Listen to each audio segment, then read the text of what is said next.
A lot of clubs were interested in me in '82, some English clubs like Arsenal and Tottenham, and I decided on Juventus because the calendar was easier and I didn't want to play matches at Christmas as they traditionally do in England. So there was a better schedule in a country where there was more sun too, and I chose Juve, which was always going to be an adventure because I really knew nothing about it.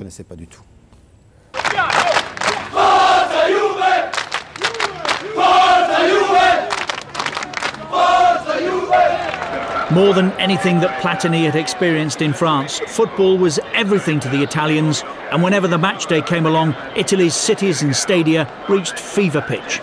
It was obvious that Italy was going to be a further education for the French star. He had a different mentality to us, though.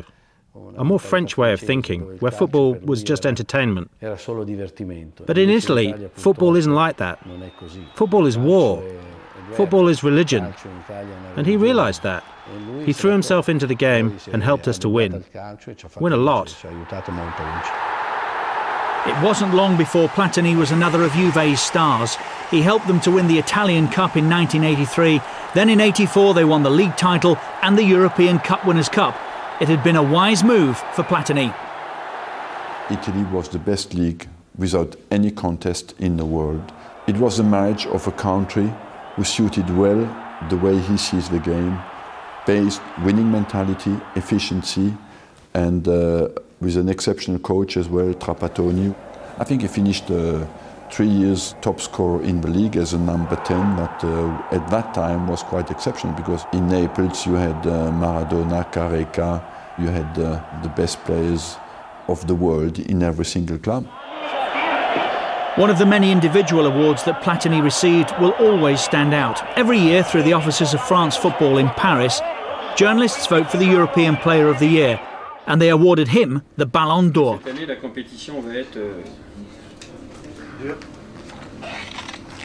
Michel Platini a le record dans l'histoire du Ballon d'Or. Michel Platini has the record in the history of the Ballon d'Or.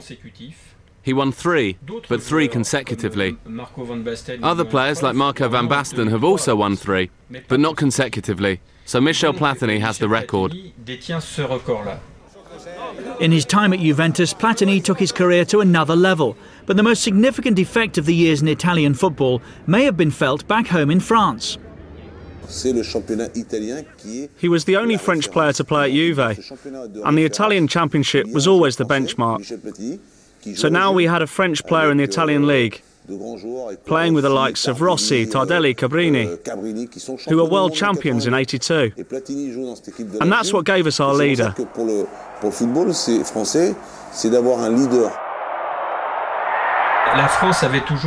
We'd always played the beautiful game in France, all very nice, but we were purists. He brought in something that we didn't have before, which was this winning mentality. So France prepared to host the European Championships of 1984. They'd come close in '82, and the team had, if anything, improved. And this time, Platini was at his peak, in the most influential phase of his career.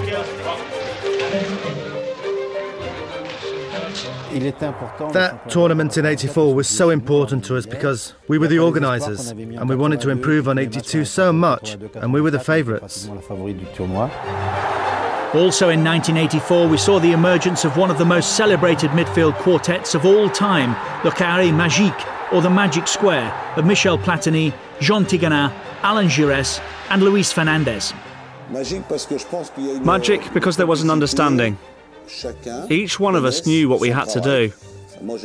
I couldn't play like Platini, and he couldn't play like me. Giresse couldn't play like me, nor could I play like him. But Platini needed Fernandez. Fernandez needed Tigana, Giresse and Platini. And everyone knew that the Carré Magique was France's great strength. The Carré Magique were formidable, but it was Platini who made the difference for France in 1984. He scored the winner in the opening fixture against Denmark.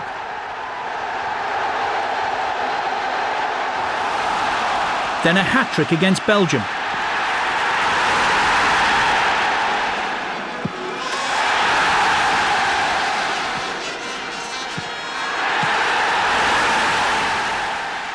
and perhaps the perfect hat-trick against Yugoslavia, a left-foot finish. A header into the far corner.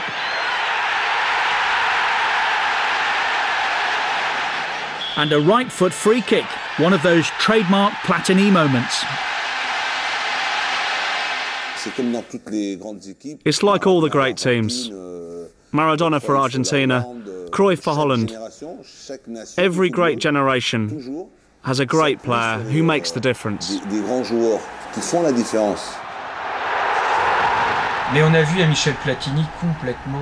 We saw an incredible Michel Platini. It was like he was playing on a cloud. He scored 9 goals out of the 14 that France scored in that tournament. Incredible goals from free kicks from his head, left foot, right foot. At the semi-final stage, the going got tough for Platini's France. The disappointment of 1982 was a memory the whole nation needed to erase from their minds. And France against Portugal was no less dramatic than West Germany 2 years earlier. It was 2-2 and the match went into extra time. Then Michel Platini, who else, finished off the Portuguese and France were in the final.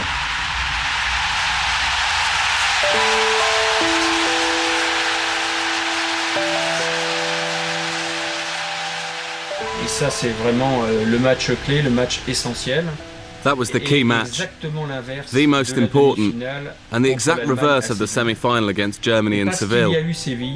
And because of what happened in Seville, France had the strength to win in Marseille. Because they had this strength, this will to win, this energy, they refused to be beaten, and everyone raised their game, including Michel Platini. So at last, Platini would lead France into a final. Was French football about to come of age? It was Platini himself who put the French ahead from a free kick, his 9th goal of the tournament.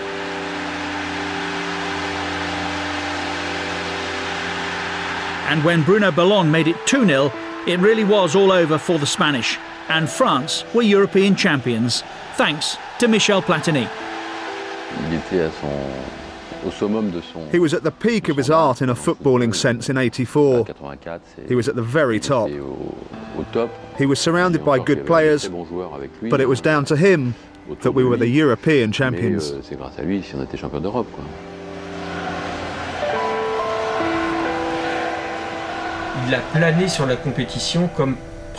He dominated that competition like no other player has ever done. Perhaps an exception would be Maradona in the World Cup of '86. He also overshadowed everyone else with the performance of his era.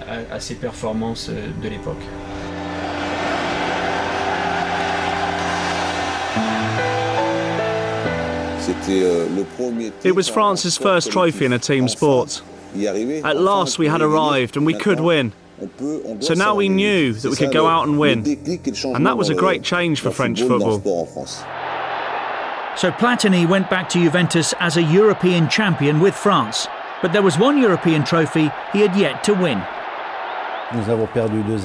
We'd already lost 2 years earlier in the European Cup final, so it was important for the club and we really wanted to win.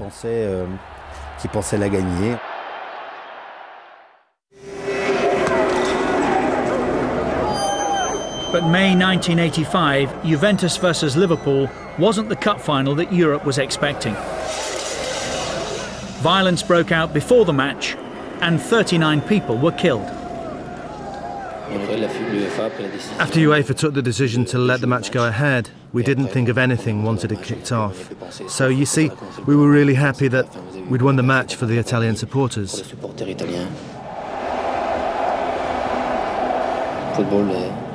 Football's a game that's in my heart, but we took a big blow today.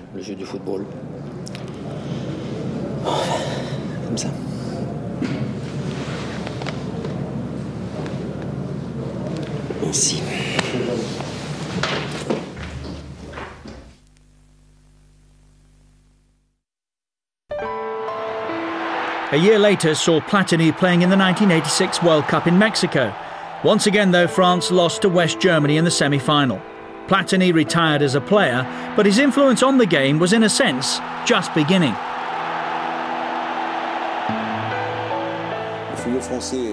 After 1986, French football went through a difficult period, with a lot of players leaving the French team. So the Federation had to call on a man like Michel Platini to rebuild the confidence of the team.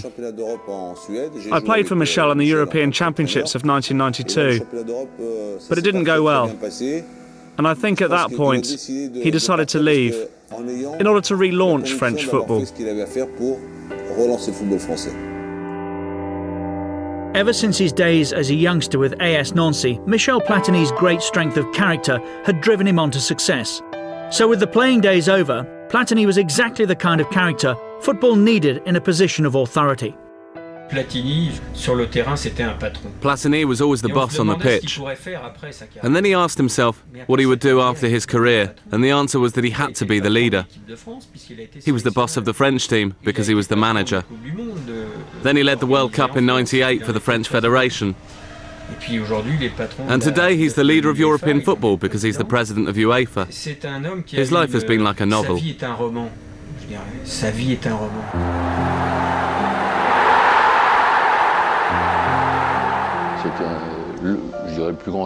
He is the best French player of all time. He led us to victory, and he gave us confidence after so many difficult years.